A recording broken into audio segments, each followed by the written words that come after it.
Hello everyone, welcome back to my channel. This is Simran Kaur and today we will be starting a new chapter of class 9 science, that is the fundamental unit of life. तो अब हम new chapter start कर रहे हैं. Bio का first chapter है ये आपका फंडामेंटल यूनिट ऑफ लाइफ.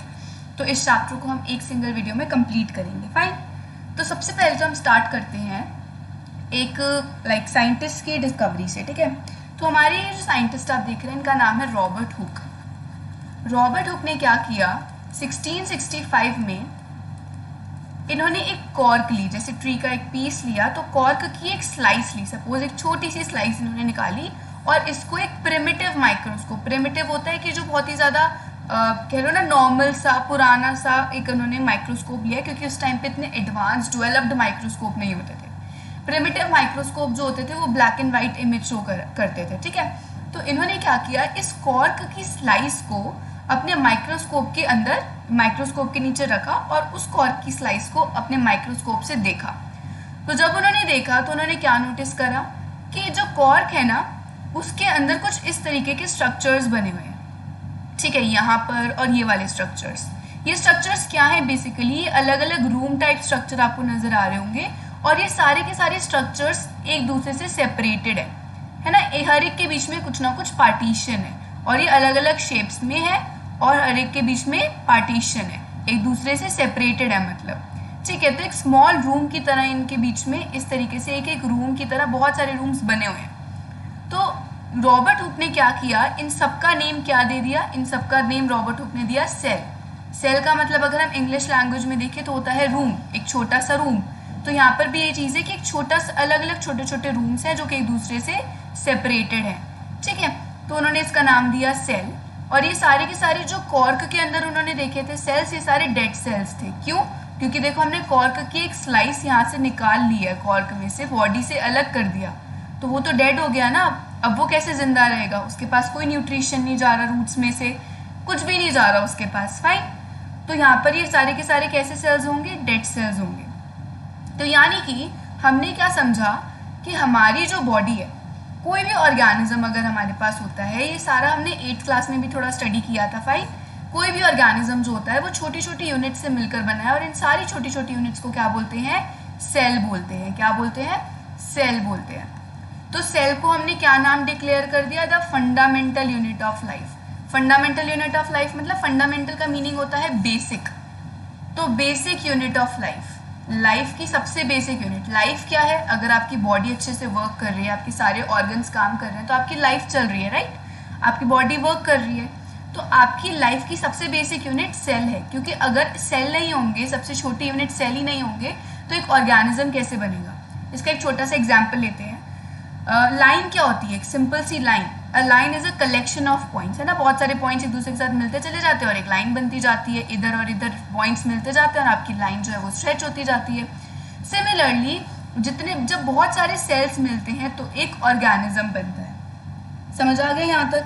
अब सेल्स जो होते हैं वो अलग अलग तरीके के होते हैं.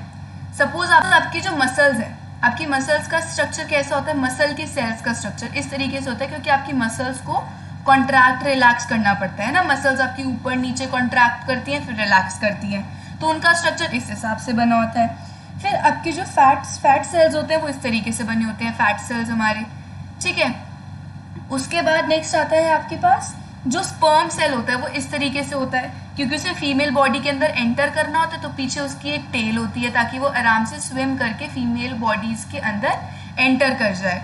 तो हर एक सेल की जो शेप होती है, साइज होता है, स्ट्रक्चर होता है वो डिफरेंट होता है क्योंकि हर एक सेल को अलग अलग काम करना होता है ना. तो अब यहाँ पे ध्यान से समझेंगे हम, हमारी बॉडी में different different types of cells होते हैं. हर एक सेल का स्ट्रक्चर अलग अलग होता है, हर एक सेल का फंक्शन अलग अलग होता है. आपके आईज के सेल का फंक्शन अलग होगा क्योंकि उनका काम है देखना, तो उनका फंक्शन अलग है, देखने का काम है, तो उस तरीके से उनका स्ट्रक्चर भी उसी तरीके का होगा कि वो देख सके, है ना. वो बने इस तरीके के होंगे कि उनकी जो रिक्वायरमेंट है कि हमें चीज़ें देखनी है वो पूरी हो जाए. ईयर के जो सेल होते हैं आपके वो किस तरीके से होता है, उनका फंक्शन होता है सुनना, तो उस हिसाब से उनका स्ट्रक्चर बना होता है. तो हमारे जो सेल्स होते हैं उनका स्ट्रक्चर अलग अलग होता है, उनका फंक्शन अलग अलग होता है. ठीक है. तो ये देखो, अब जितने भी आईज वाले सेल हैं वो एक ग्रुप बना लेंगे जिनका काम है देखना. जितने भी ईयर वाले सेल हैं वो एक ग्रुप बना लेंगे जिनका काम है सुनना. जितने भी मसल वाले सेल हैं वो एक ग्रुप बना लेंगे जिनका काम है कॉन्ट्रैक्ट और रिलैक्स करना। फैट सेल्स अपना एक ग्रुप बना लेंगे। तो सेम टाइप्स ऑफ सेल्स जो होते हैं अलग अलग ग्रुप्स बना लेते हैं और इन ग्रुप्स को हम कहते हैं टिश्यूज, जो कि हमारा नेक्स्ट चैप्टर है। इन ग्रुप्स को क्या कहते हैं? टिश्यूज कहते हैं। तो when same kind of cells combine together, जब एक ही तरीके के सेल्स एक दूसरे के साथ कंबाइन हो जाते हैं, कंबाइन होने से क्या होता है? वो same type of cell same type of function perform करते हैं। ठीक है, हर एक तरीके, जैसे हमारे हैंड्स के सेल का काम है हैंड्स वाला मूवमेंट, जिससे हम लिख सके, चीज़ों को पकड़ सके, है ना। हम फीट से तो पकड़ नहीं सकते, तो हैंड्स वाले सेल्स जो होते हैं वो एक ग्रुप बना लेते हैं क्योंकि उनका एक तरीके का काम है। तो सेम टाइप ऑफ फंक्शन वाले जो सेल्स होते हैं जिनका सेम स्ट्रक्चर भी होता है, क्योंकि अगर वो सेम काम करे तो उनका स्ट्रक्चर भी उसी तरीके से हो पाया होगा जिस तरीके का उन्हें काम करना है। तो सेल्स जो होते हैं मिलकर टिश्यू बनाते हैं। फिर ये सारे के सारे टिश्यू मिलकर एक शेप ले लेते हैं। किसकी शेप ले लेते हैं? ऑर्गन की शेप ले लेते हैं। जितने भी हमारे आईज वाले सेल होते हैं ये सारे के सारे मिलकर एक शेप ले लेते हैं। किसकी शेप ले लेते हैं? आईज की शेप ले लेते हैं। ईयर वाले सेल मिलकर ईयर की शेप ले लेते हैं। तो बेसिकली एक ऑर्गन बन जाता है। अब ये सारे के सारे ऑर्गन मिलकर क्या बनाते हैं? Organ system. क्या बनाते हैं? Organ system. ऑर्गन सिस्टम क्या होता है? सपोज आपकी है फूड पाइप, फूड पाइप हो गई आपकी, फिर आपका स्टमक हो गया, फिर है हमारे पास स्मॉल इंटेस्टाइन, लार्ज इंटेस्टाइन। ये सारी की सारी चीज़ें हमारे किस में हेल्प करती हैं? फूड हमारा फूड पाइप से हमारी बॉडी में एंटर करता है, स्टमक में उसका डाइजेशन होता है, स्मॉल इंटेस्टाइन में वो फूड एब्जॉर्ब हो जाता है। तो ये सारे के सारे ऑर्गन्स मिलकर डाइजेशन का काम कर रहे हैं, तो एक डाइजेस्टिव सिस्टम बना रहे हैं। इसी तरीके से आपकी जो विंड पाइप होती है, विंड पाइप, फिर हमारी लंग्स हो गई, है ना। तो हम ये सारे के सारे ऑर्गन मिलकर क्या बना रहे हैं? विंड पाइप, लंग्स और जितने भी हमारे स्ट्रक्चर्स होते हैं ये मिलकर क्या, कौन सा स्ट्रक्चर बना रहे हैं? ये मिलकर हमारा रेस्पिरेटरी सिस्टम बना रहे हैं। कौन सा सिस्टम बना रहे हैं? रेस्पिरेटरी सिस्टम, जिससे आप सांस ले सकते हो, ब्रीद कर सकते हो, है ना।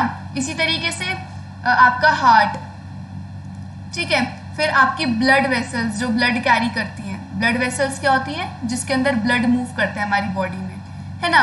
हमारा हार्ट हो गया, हमारी ब्लड वेसल्स हो गई, रेड ब्लड सेल्स, ये सब मिलकर क्या बना रहे हैं? हमारा ट्रांसपोर्टेशन सिस्टम बना रहे हैं बॉडी का।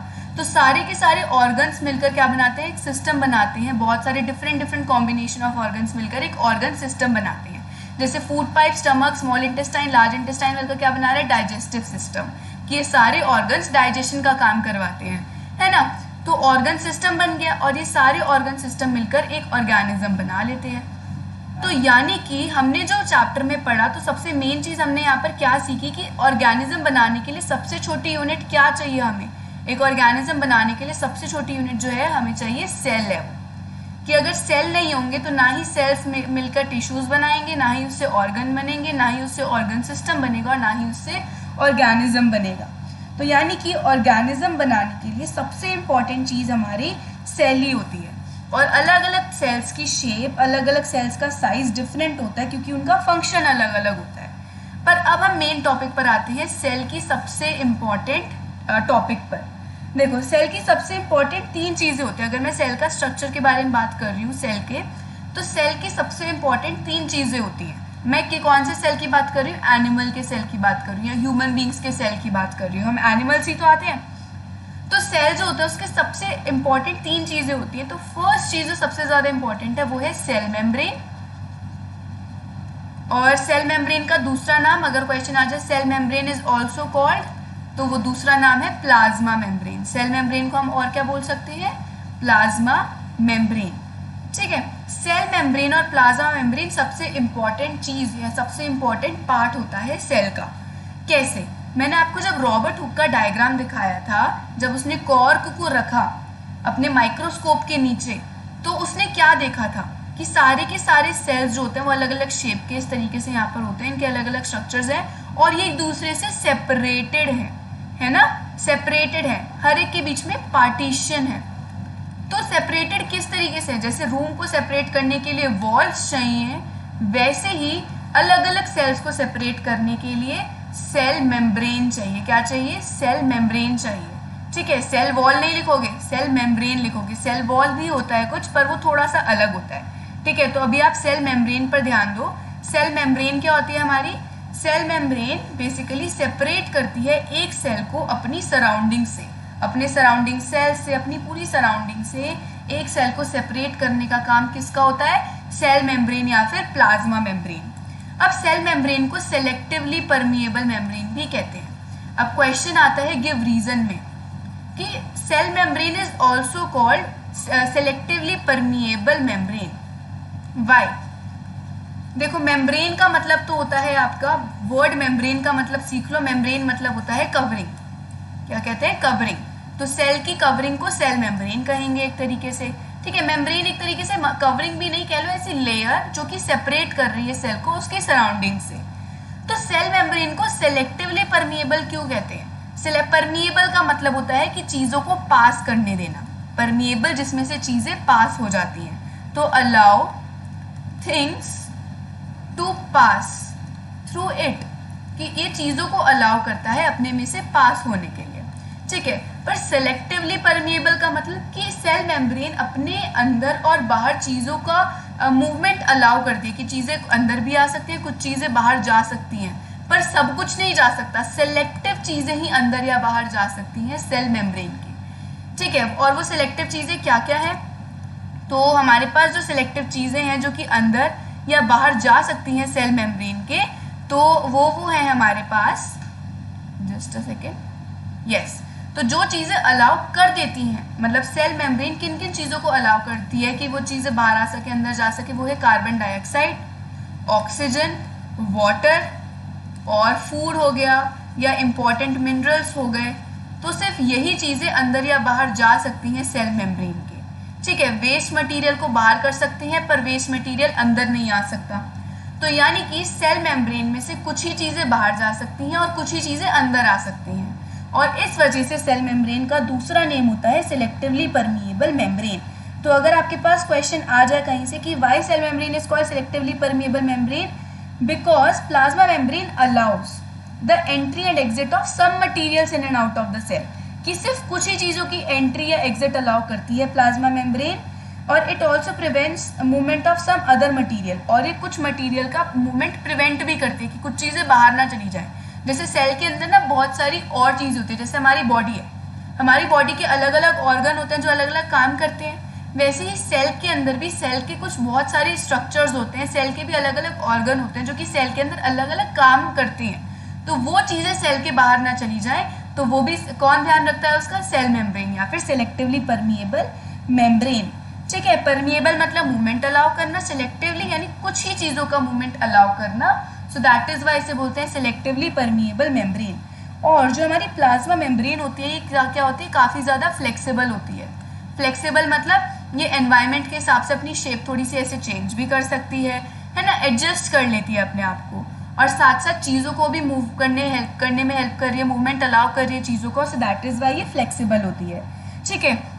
और हमारी प्लाज्मा मेम्ब्रेन बनी किन किन चीज़ों से होती है? तो हमारी प्लाज्मा मेम्ब्रेन ऑर्गेनिक मॉलिक्यूल से बनी होती है। किससे बनी होती है?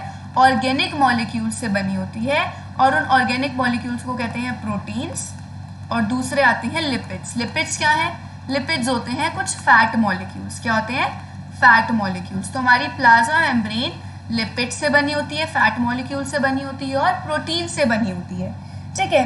अब हमारी जो प्लाज्मा मेम्ब्रेन होती है ना, फ्लेक्सिबल इसलिए भी होती है कि सपोज यहाँ पर फूड है कोई, हमारी प्लाज्मा मेम्ब्रेन अपनी शेप इस तरीके से कन्वर्ट कर लेगी कि फूड जो है वो अंदर आ जाए प्लाज्मा मेम्ब्रेन के, और इस प्रोसेस को कहते हैं एंडोसाइटोसिस।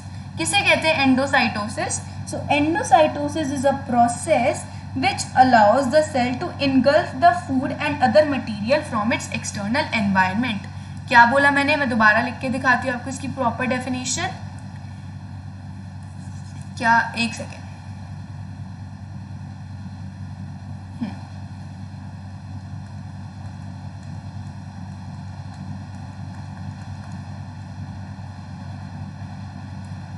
तो एंडोसाइटोसिस की डेफिनेशन बनेगी, Cytosis is a process that allows the cell to engulf food and other materials, from its external environment। Endocytosis एक ऐसा प्रोसेस है जो अलाउ करता है सेल को कि सेल जो है वो फूड को एनगल्फ कर सकता है, दूसरे इंपॉर्टेंट मटेरियल्स को एनगल्फ कर सकता है अपने एक्सटर्नल एनवायरनमेंट से। इस प्रोसेस को एंडोसाइटोसिस कहते हैं, ठीक है। और वेस्ट मटेरियल को बाहर निकालने के प्रोसेस को क्या कहते हैं? उसे कहते हैं एक्सोसाइटोसिस। तो एक्सोसाइटोसिस की डेफिनेशन क्या बनेगी? Exocytosis is a process that allows the cell to remove waste from the cell is called exocytosis. कि सेल में से वेस्ट रिमूव कर देना उसको कहते हैं एक्सोसाइटोसिस, और सेल के अंदर फूड को एंटर करने के लिए अलाउ करना इसको कहते हैं एंडोसाइटोसिस। और एंडोसाइटोसिस और एक्सोसाइटोसिस के लिए हमारी जो प्लाज्मा मेम्ब्रेन होती है, सेल मेम्ब्रेन होती है, ये क्या होती है? फ्लेक्सिबल होती है कि खाना अंदर आ सके और वेस्ट मटेरियल बाहर जा सके, ठीक है।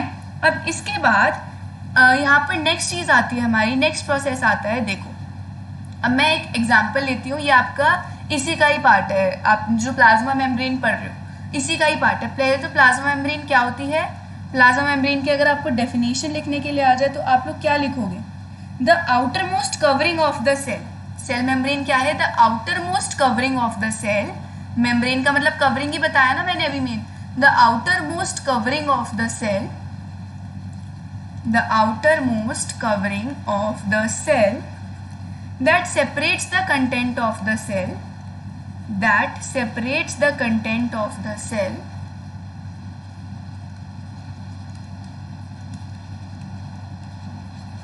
from its external environment.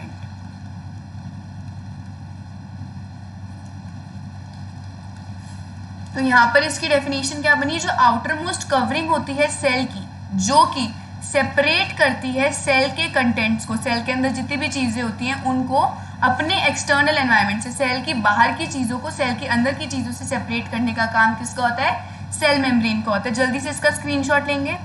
अब देखो, मैं एक डायग्राम की हेल्प से एक चीज़ समझाती हूँ।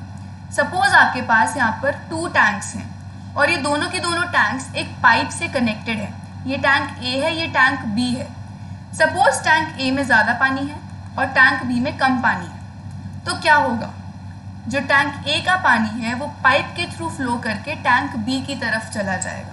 देखो, पानी तो इधर से भी आ रहा है और पानी इधर से भी आ रहा है, पर ज़्यादा पानी तो यहाँ से जाएगा ना, तो टैंक ए से वाटर फ्लो करके टैंक बी में चला जाएगा। और कब तक जाएगा? जब तक दोनों में इक्वल लेवल ना हो जाए।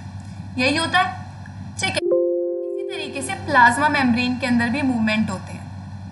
सपोज आपका सेल है, ये सेल की सराउंडिंग्स है। कार्बन डाइऑक्साइड जो है, हम कार्बन डाइऑक्साइड ले लो या ऑक्सीजन ले लो, ये 2 गैसेस ली मैंने। अगर सपोज इन दोनों गैसेस में से ऑक्सीजन का एग्जांपल लेती हूँ मैं, ऑक्सीजन का जो कंटेंट है ना, या अमाउंट ऑफ ऑक्सीजन जो है ना, वो एक्सटर्नल एनवायरनमेंट में ज़्यादा है, यहाँ पर ज़्यादा है और अंदर कम है, ठीक है। यहाँ पर कम है ऑक्सीजन, यहाँ पर ज़्यादा ऑक्सीजन है। तो अब ऑक्सीजन कैसे मूव करेगी? ऑक्सीजन सेल के बाहर से सेल के अंदर की तरफ मूव करेगी। इसी तरीके से अगर सेल के अंदर ऑक्सीजन ज़्यादा है, सेल के बाहर ऑक्सीजन जो है कम है, तो फिर क्या होगा? ऑक्सीजन जो है अंदर से बाहर मूव करेगी। तो बेसिकली मूवमेंट कैसे होता है? हायर कॉन्सेंट्रेशन से, जहाँ पर कॉन्सेंट्रेशन कह लो या लेवल जो है उस चीज़ का वो ज़्यादा है। तो हायर कॉन्सेंट्रेशन से जब लोअर कॉन्सेंट्रेशन की तरफ कोई चीज़ हमारी मूव करती है तो उसको क्या कहते हैं? डिफ्यूजन कहते हैं। इस प्रोसेस को क्या कहोगे? डिफ्यूजन कहोगे। डिफ्यूजन आपने फर्स्ट चैप्टर में भी पढ़ा है, पर उसमें अलग चीज़ है, उसमें है इंटरमिक्सिंग ऑफ पार्टिकल्स, आपकी केमिस्ट्री के फर्स्ट चैप्टर में। बायो में इसकी डेफिनेशन अलग है, केमिस्ट्री में इसकी डेफिनेशन अलग है। क्वेश्चन अगर आ गया सिंपल डिफ्यूजन को डिफाइन करो तो आप कोई भी डेफिनेशन लिख सकते हो, आपके मार्क्स नहीं कटेंगे। तो बेसिकली डिफ्यूजन क्या होता है? It is a process in which there is movement, it is a process in which there is movement of substances का मूवमेंट होता है, जिसमें diffusion is a process in which there is movement of substances from higher concentration to lower concentration. Higher concentration से lower concentration की तरफ जो movement होता है चीज़ों का, ठीक है, उसको क्या कहते हैं? उसको कहते हैं डिफ्यूजन। पर यहाँ पर गैसेस की बात हो रही है या बाकी दूसरे सब्सटेंसेस की बात हो रही है। अगर मैं बात कर रही हूँ वाटर के पार्टिकल्स की, तो वाटर के पार्टिकल्स का जो डिफ्यूजन होता है उसे कुछ और कहते हैं। उसे क्या कहते हैं? तो देखो, सपोज ये सेल है, ठीक है, सेल के अंदर वाटर की अमाउंट कम है और सेल के बाहर वाटर की अमाउंट ज़्यादा है, तो वाटर कैसे मूव करेगा? वाटर सेल के बाहर से सेल के अंदर की तरफ मूव करेगा। तो जब पानी का मूवमेंट, मतलब बेसिकली पानी का मूवमेंट कैसे हो रहा है? हायर कॉन्सेंट्रेशन से लोअर कॉन्सेंट्रेशन की तरफ ही हो रहा है, डिफ्यूजन ही तो हो रहा है यहाँ पर जब डिफ्यूजन वाटर के केस में होता है तो उसका नाम हम दे देते हैं ओस्मोसिस। ओस्मोसिस और डिफ्यूजन बिल्कुल सेम चीज़ें हैं। ओस्मोसिस वाटर और वाटर रिलेटेड पार्टिकल्स का होता है, डिफ्यूजन गैसेस वगैरह का होता है। ठीक है, अब ओस्मोसिस 3 तरीके का होता है। जब सेल के अंदर वाटर कम है, सेल के बाहर वाटर ज़्यादा है, तो वाटर जो है आपके सेल के बाहर से सेल के अंदर की तरफ मूव करेगा। इससे क्या हो जाएगा? हमारा सेल जो है वो स्वेलअप हो जाएगा, सेल हमारा स्वेलअप हो जाएगा ना, फूल जाएगा। तो ओस्मोसिस प्रोसेस क्या है? जब वाटर जो है हायर कॉन्सेंट्रेशन से लोअर कॉन्सेंट्रेशन की तरफ मूव कर रहा है, यानी सराउंडिंग से सेल के अंदर मूव कर रहा है और हमारा सेल स्वेलअप हो रहा है, तो इसको कहते हैं ओस्मोसिस। और ये कौन सा सोल्यूशन होता है? ये होता है हमारा हाइपोटोनिक सोल्यूशन। क्या होता है? Hypotonic solution. इसका सिंपल सा एग्जाम्पल है राजमा। मम्मी रात को राजमा भिगो के सोती हैं, सुबह सुबह उठते हो राजमा फूल जाते हैं, है ना? वो क्यों फूलते हैं? क्योंकि बाहर पानी का कॉन्सेंट्रेशन ज़्यादा है, अंदर पानी का कॉन्सेंट्रेशन कम है, तो हमारा सेल स्वेलअप हो जाता है। और ऐसा सोल्यूशन कौन सा सोल्यूशन होता है? Hypotonic solution. दूसरा केस इसी का ही ऑपोजिट होता है। ये सेल है आपका, ठीक है, सेल के अंदर वाटर का कॉन्सेंट्रेशन ज़्यादा है और सेल के बाहर वाटर का कॉन्सेंट्रेशन कम है, तो पानी जो है सेल के अंदर से सेल के बाहर की तरफ मूव कर गया। पानी सेल के अंदर से सेल के बाहर की तरफ मूव कर गया। यहाँ पर बाहर से अंदर आ रहा था तो सेल स्वेलअप हो गया। अब सेल से पानी बाहर जा रहा है तो हमारा सेल श्रिंक हो जाएगा। क्या हो जाएगा? सेल श्रिंक हो जाएगा। और ऐसे सोल्यूशन हाइपरटोनिक सोल्यूशन, क्या कहते हैं? Hypertonic solution. समझ आ गया? हाइपरटोनिक सोल्यूशन में सेल श्रिंक हो रहा है और हाइपोटोनिक सोल्यूशन में सेल स्वेलअप हो रहा है। अब एक तीसरा सोल्यूशन भी आता है, और वो तीसरा सोल्यूशन क्या है? वो तीसरा सोल्यूशन है जिसमें कोई मूवमेंट, मतलब मूवमेंट तो हो रहा है पर कुछ फर्क नहीं पड़ रहा। सपोज सेल है हमारा, ठीक है, सेल के अंदर भी पानी का कॉन्सेंट्रेशन सेम है, बाहर भी कॉन्सेंट्रेशन सेम है, तो पानी बाहर भी जाएगा अंदर भी जाएगा, पर क्योंकि दोनों का लेवल सेम है तो कुछ असर नहीं पड़ेगा। तो ऐसे सोल्यूशन को कहते हैं आइसोटोनिक सोल्यूशन। क्या कहते हैं? Isotonic solution. तो 3 सोल्यूशन होते हैं ओस्मोसिस में। हाइपोटोनिक सोल्यूशन जिसमें सेल स्वेलअप हो रहा है, फिर आता है हाइपरटोनिक सोल्यूशन जिसमें हमारा सेल श्रिंक हो रहा है, और लास्ट आता है आइसोटोनिक सोल्यूशन जिसमें सेल पर कोई असर नहीं पड़ रहा। ये ओस्मोसिस के ही 3 सोल्यूशन होते हैं। और डिफ्यूजन और ओस्मोसिस सेम चीज़ें हैं। डिफ्यूजन गैसेस का होता है और ओस्मोसिस प्रोसेस लिक्विड या लिक्विड रिलेटेड चीज़ों का हो जाता है। ठीक है, अब इसके बाद जो आपके प्लांट सेल्स होते हैं ना, एनिमल सेल्स और प्लांट सेल्स में क्या फ़र्क है? आपकी बॉडी मूव कर रही है, आपकी बॉडी फ्लेक्सिबल है, पर प्लांट की बॉडी फ्लेक्सिबल नहीं है। उन्हें स्टिफ रहना है, उन्हें स्टेबल रहना है एक ही जगह पर। तो इसका मतलब क्या हुआ? इसका मतलब ये हुआ कि उनके सेल्स को, जैसे हमारे सेल्स होते हैं, इनमें क्या होती है? सेल मेम्ब्रेन होती है और काम खत्म। प्लाज्मा मेम्ब्रेन भी बोलते हैं इसको। सेल मेम्ब्रेन के बारे में हमने पूरा स्टडी कर लिया। प्लांट सेल्स जो होते हैं ना हमारे, उनमें सेल मेम्ब्रेन तो होती है, उनमें सेल मेम्ब्रेन होती है, लेकिन उसमें एक चीज़ नहीं हो जाती है, उसको कहते हैं सेल वॉल। क्या कहते हैं उसे? Cell wall. क्या कहेंगे? अगेन याद रखो, सेल वॉल। तो एक एडिशनल लेयर होती है सेल मेम्ब्रेन के बाहर। ठीक है, तो in plant cells there in addition to plasma membrane there is another outer covering. एक दूसरी आउटर कवरिंग होती है जो कि काफ़ी ज़्यादा रिजिड होती है। क्या होती है? काफ़ी ज़्यादा रिजिड होती है, और उस आउटर कवरिंग को सेल वॉल कहते हैं, which lies outside the plasma membrane, यानी कि जो कि प्लाज्मा मेम्ब्रेन के बाहर होती है। ठीक है, तो in plant sales in addition to cell membrane there is another layer also which is known as cell wall। ठीक है, और सेल वॉल जो है वो प्लाज्मा मेम्ब्रेन के बाहर लाई करती है। और प्लांट सेल वॉल जो होती है उसके अंदर क्या होता है? प्लांट सेल वॉल यानी किससे बनी होती है? तो plant cell wall is made up of cellulose. Plant cell wall किससे बनी होती है? सेलुलोज। सेलुलोज क्या है? सेलुलोज की डेफिनेशन अगर पूछी आपसे पेपर में, मैं यहाँ लिख रही हूँ सेलुलोज की डेफिनेशन। देखो, cellulose is a complex substance. Cellulose एक कॉम्प्लेक्स सब्सटेंस है, यानी एक सिंपल सब्सटेंस नहीं है। सिंपल का ऑपोजिट क्या होता है? कॉम्प्लेक्स। ठीक है, तो यहाँ पर है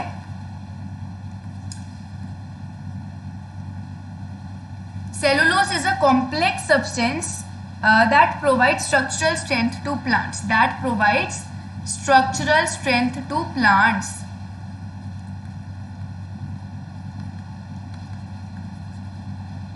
तो सेलुलोज एक कॉम्प्लेक्स सब्सटेंस है जो कि प्लांट्स के स्ट्रक्चर को एक स्ट्रेंथ देता है. एक कॉम्प्लेक्स सब्सटेंस है जो कि स्ट्रक्चरल स्ट्रेंथ देता है प्लांट्स को. यहाँ तक समझ आ गया. तो सेल वॉल सेलुलोज की क्यों बनी होती है? क्योंकि प्लांट के सेल को सेल को क्या चाहिए? स्ट्रेंथ चाहिए थोड़ी सी, क्योंकि वो मूव नहीं कर रहा, उसे एक ही जगह पर रहना है. तो इस वजह से सेल वॉल जो होती है वो सेलुलोज की बनी होती है. और सेल वॉल एनिमल सेल्स में नहीं होती. तो पहला डिफरेंट प्लांट सेल्स और एनिमल सेल्स में यही है कि प्लांट सेल्स के पास सेल वॉल होती है, एनिमल सेल्स के पास सेल वॉल नहीं होती. इसके बाद सेल वॉल की दो चीज़ें होती हैं, ठीक है, दो प्रोसेसेस हैं, वो आपको ध्यान रखने हैं. पहला प्रोसेस मैं आपको समझाऊंगी, वो है प्लाज्मोलिसिस. क्या है? प्लाज्मोलिसिस. प्लाज्मोलिसिस क्या है? ये आपकी सेल वॉल है. कई बार आपकी सेल मेम्ब्रेन जो है वो श्रिंक हो जाती है, पर सेल मेम्ब्रेन जब आपकी श्रिंक हो गई तो सेल वॉल तो स्टिफ है, क्योंकि वो सेलुलोज की बनी है, तो वो तो श्रिंक नहीं होगी. तो इससे क्या होता है, सेल वॉल और सेल मेम्ब्रेन, ये सेल मेम्ब्रेन है, इन दोनों के कंटेंट्स के बीच में, मतलब इन दोनों के बीच में थोड़ा सा डिफरेंस आ जाता है, एक दूसरे से अलग हो जाते हैं. सेल का जो कंटेंट है वो सेल वॉल से दूर चला जाता है, क्योंकि हमारी सेल मेम्ब्रेन श्रिंक हो गई. So due to shrinkage of cell membrane, the content of cell gets separated away from the cell wall. Cell के कंटेंट सेल वॉल से सेपरेटेड हो जाते हैं, ठीक है. और इस प्रोसेस को क्या कहते हैं? प्लाज्मोलिसिस. क्या कहते हैं? प्लाज्मोलिसिस. तो प्लाज्मोलिसिस की डेफिनेशन अगर आपसे पूछी तो क्या लिखेंगे? तो इसकी डेफिनेशन होगी कि when a plant cell loses water. देखो, श्रिंक कब होता है सेल? हाइपरटोनिक सोल्यूशन में. तो व्हेन अ प्लांट सेल, जब एक प्लांट सेल्स पानी को लूज करता है, when a plant cell loses water, जब एक प्लांट सेल्स पानी को लूज करता है, when a plant cells loses water through osmosis, osmosis के थ्रू ही लूज करेगा पानी, है ना. और मतलब या फिर ऐसे भी कह सकते हो कि एक हाइपरटोनिक सोल्यूशन के टाइम पर, ठीक है, at the time of hypertonic solution there is shrinkage of cell. Shrinkage of cell होती है ना. So there is shrinkage of cell, ठीक है, there is shrinkage of cell, जिससे क्या होता है? Due to which the content of the cell, due to which content of the cell, contents of the cell moves away from the cell wall. Cell wall से दूर चले जाते हैं, moves away from the cell wall. और इस process को क्या कहोगे आप? इसे हम कहते हैं प्लाज्मोलिसिस. जल्दी से इसका स्क्रीनशॉट ले लो. एक दूसरा केस आता है प्लाज्मोलिसिस का. अभी यहाँ पर क्या हुआ है? हमारा सेल श्रिंक हुआ है. एक और केस आता है जब हमारा सेल फूलना शुरू हो जाता है हाइपोटोनिक सोल्यूशन में. अब सेल जब ज़्यादा फूल जाता है ना, तो सेल बर्स्ट भी हो सकता है. तो अब ये वाला सेल क्या करेगा? ये फोर्स लगाएगा सेल वॉल की तरफ, क्योंकि इसे बर्स्ट होना है. ये फूलता जा रहा है, हाइपोटोनिक सोल्यूशन है, ओस्मोसिस के थ्रू इसके अंदर पानी अंदर बहुत सारा आ चुका है इसके अंदर. तो अब यहाँ पर क्या हो रहा है? ये जो सेल है ये फोर्स लगाकर बाहर निकलने की कोशिश करेगा, है ना. पर सेल वॉल जो है वो इक्वल फोर्स अंदर की तरफ लगा देगी, क्योंकि सेल वॉल भी हमारी रिजिड होती है. तो ये सेल वॉल अंदर की तरफ इक्वल फोर्स लगाएगी, जितनी फोर्स ये लगाएगा, जिससे हमारा सेल बर्स्ट होने से बच जाएगा, ठीक है. तो बिना बर्स्ट हुए हाइपोटोनिक सोल्यूशन के टाइम पर सेल वॉल जो है वो प्रिवेंट करती है. सेल की जो वॉल है वो इक्वल प्रेशर एक्सर्ट करती है सेल पर, जिससे हमारा सेल जो है, ठीक है, जिससे हमारा जो सेल है वो क्या है? फूल ना जाए, बर्स्ट ना हो जाए. इक्वल प्रेशर एक्सर्ट हो जाता है. तो हमने सबसे पहली चीज़, जो सबसे इंपॉर्टेंट चीज़ सेल में पढ़ी, वो है सेल मेम्ब्रेन, ठीक है. मैं इसका जल्दी से रिकैप दूँ. सेल मेम्ब्रेन को क्या कहते हैं? सेलेक्टिवली परमिएबल मेम्ब्रेन या फिर plasma membrane. Selectively permeable membrane क्यों कहते हैं? क्योंकि ये सिर्फ कुछ ही चीज़ों की एंट्री और एग्जिट को परमिट करती है, अलाउ करती है. हर चीज़ एंटर और एग्जिट नहीं कर सकती. फिर सेल मेम्ब्रेन किस किस से मिलकर बनी होती है? लिपिड्स और प्रोटीन से मिलकर बनी होती है. लिपिड्स और प्रोटीन्स क्या है? ऑर्गेनिक मॉलिक्यूल्स हैं. समझ गए यहाँ तक? ये फ्लेक्सिबल होती है, क्योंकि खाना अंदर या बाहर भी जा सकता है. खाना अंदर आ जाए जिसे कहते हैं एंडोसाइटोसिस, और वेस्ट मटेरियल बाहर चला जाए जिसे कहते हैं एक्सोसाइटोसिस. यहाँ तक हम समझ गए. फिर एक आता है डिफ्यूजन, कि जब कार्बन डाइऑक्साइड या ऑक्सीजन अंदर या बाहर जाती है सेल के, उसे डिफ्यूजन कहते हैं. जब वाटर अंदर या बाहर जाता है सेल के, उसे ओस्मोसिस कहते हैं. बेसिकली मूवमेंट किस किस फॉर्म में होता है? मूवमेंट हमेशा हायर कॉन्सेंट्रेशन से लोअर कॉन्सेंट्रेशन की तरफ होता है। अब हम सेकेंड मोस्ट और इसके बाद सेल मेम्ब्रेन के में ही जो हमारे प्लांट सेल्स होते हैं उनके अंदर क्या होता है? उनके पास सेल मेम्ब्रेन के अलावा एक और एडिशनल लेयर होती है जिसे कहते हैं सेल वॉल, ठीक है। और सेल वॉल किससे बनी होती है? सेलुलोज से बनी होती है। सेलुलोज क्या है? एक कॉम्प्लेक्स सब्सटेंस है, ठीक है। सेलुलोज क्या है? एक कॉम्प्लेक्स सब्सटेंस है जो कि प्लांट सेल्स को स्ट्रेंथ प्रोवाइड करता है। यहाँ तक हम लोग समझ चुके हैं। अब इसके बाद सेकेंड इंपॉर्टेंट चीज पर आते हैं हम सेल की, जो कि है हमारा न्यूक्लियस। क्या है? न्यूक्लियस। अब हमने पहली इंपॉर्टेंट चीज पढ़ ली, अब सेकेंड इंपॉर्टेंट चीज जो है हमारी सेल के अंदर वो है न्यूक्लियस। न्यूक्लियस को हम ब्रेन ऑफ द सेल भी कहते हैं। क्या कहते हैं? Brain of the cell. क्यों भैया? आपका ब्रेन क्या करता है? आपका ब्रेन आपकी पूरी बॉडी को कंट्रोल करता है। आपको प्यास लगी है, आपको पानी पीना है, कोई भी चीज होती है, सारा का सारा ध्यान कौन रखता है? आपका ब्रेन रखता है ना। तो यही सेम चीज न्यूक्लियस की है। न्यूक्लियस हमारे सेल के अंदर होती है। ये आपकी सेल मेम्ब्रेन है और आपके सेल के अंदर एक और स्ट्रक्चर होता है जिसको कहते हैं न्यूक्लियस। ये कंट्रोल सेंटर की तरह काम करता है। आपके सेल के जितने भी फंक्शन हो रहे हैं, एंडोसाइटोसिस हो रहा है, खाना अंदर लेना है, एक्सोसाइटोसिस वेस्ट मटेरियल बाहर जा रहे हैं, डिफ्यूजन हो रहा है, ओस्मोसिस हो रहा है, ठीक है, कोई भी प्रोसेस हो रहा है, उन सब का ध्यान कौन रखता है? न्यूक्लियस रखता है। कौन रखता है? न्यूक्लियस रखता है। अब जैसे सेल की कवरिंग को सेल मेम्ब्रेन कहते हैं, वैसे ही न्यूक्लियस के अंदर बहुत सारी चीजें होती हैं, देखो। और न्यूक्लियस के बाहर भी बहुत सारी चीजें होती हैं। सेल के अंदर और भी चीजें होंगी ना न्यूक्लियस के अलावा। तो न्यूक्लियस के अंदर का जो सामान है वो न्यूक्लियस के बाहर के सामान के साथ मिक्स ना हो जाए, तो न्यूक्लियस की भी एक कवरिंग होनी जरूरी है। तो उसको कहते हैं न्यूक्लियर मेम्ब्रेन। क्या कहते हैं?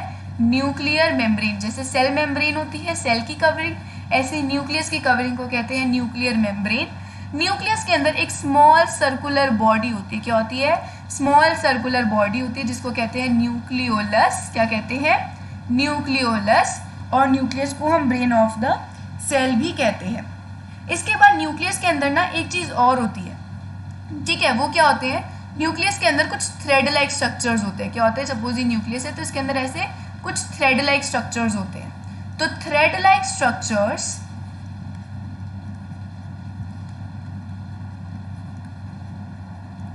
इन न्यूक्लियस आर कॉल्ड क्रोमोसोम्स। क्या क्या कहते हैं उन्हें? इन्हें कहते हैं क्रोमोसोम्स। क्या कहेंगे? क्रोमोसोम्स। क्रोमोसोम्स क्या है? कुछ थ्रेड लाइक स्ट्रक्चर होते हैं हमारे सेल के न्यूक्लियस के अंदर, उन्हें कहते हैं क्रोमोसोम्स। क्या कहते हैं? क्रोमोसोम्स। अब क्रोमोसोम्स का जो भी मटेरियल होता है, जो भी सामान होता है क्रोमोसोम्स के अंदर, उसे कहते हैं क्रोमेटिन मटेरियल। क्रोमोसोम्स के अंदर जो भी सामान होता है उसे क्या कहते हैं? Chromatin material. Chromatin material. अब इस क्रोमेटिन मटेरियल में क्या आता है? डीएनए आता है। क्या आता है? डीएनए आता है। मैं दोबारा समझाती हूँ इसको। देखो, आपके जो सेल का जो न्यूक्लियस है उसके अंदर क्या होते हैं?